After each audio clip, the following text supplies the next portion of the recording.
Well, again, afternoon, BHR, Raiders, YouTubers. I'm going to go over the Butcher Heroic Normal battle plan. This is the strategy that we use for new incoming Raiders, so that way they can be able to watch a quick video that's 2-3 minutes in length and be able to understand the format and design that we use. I also, at times on spot, like to take my raid leaders and put them in charge at random times immediately, so that way they know a strategy and they can apply it and get that opportunity to be able to lead also. So in the format, Butcher is pretty much in the center continuously. He can move, he can pivot, things of that nature, but it's just easier to sit there and create a formation. It's very similar to like a T. I take 2 tanks. They have to be stacked because of the attack mechanisms that the Butcher has available. You also need to be able to rotate properly during the times when he has a stack on you. Once it hits 2, you usually do a taunt. DBM will cover that. Group 1 and Group 2 is a minimum of 4 to 5 players. Usually we have 20 to 25, sometimes more. What I do is I break one group down with mostly melee, another group down with mostly melee, and then I put a hunter if available. If not, a dot-centric class is perfectly fine too, because there will be a moment where the individuals have to move themselves in and out at the proper times during the stacks when he's turning and hitting the groups. We put another group at the south end of his position, 12 o'clock, so that way when he does his leap, we're able to sit there and absorb it through a larger group, which in turn makes it really easy to mitigate it. And if you have, like, for example, 25, 30, you can just add additional groups here, and he'll pick one group and then jump at them.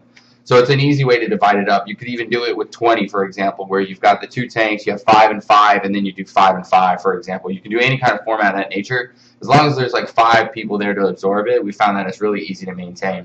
It'll also save you on mana costs, too, to be able to adjust like that.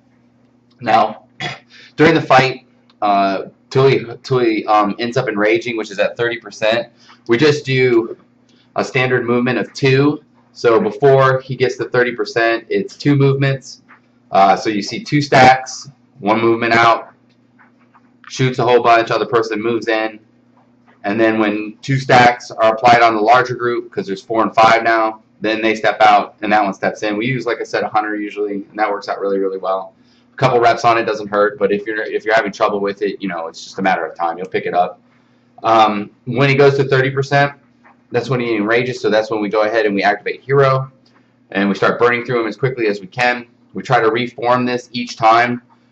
We usually put a green mark and an orange mark on top of the pile person, you know, the individual that we want everybody to be really tight on. Same for down here. And then at the point when he's enraged and we have Hero activated, we push it to 4 on the debuffs.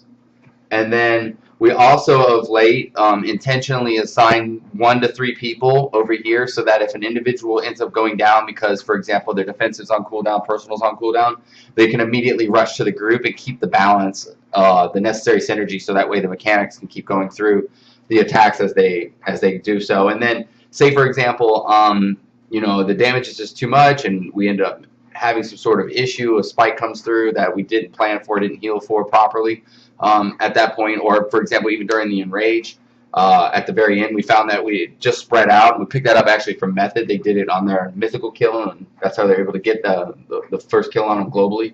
And we did the same thing, and it actually works just as efficiently. You just can create the distance and everybody just keeps putting damage on them, and that's how it is. If you have any questions, please comment below, subscribe, pass it around, share. If you enjoyed it, please click like, and thank you. I'll move on to the next video.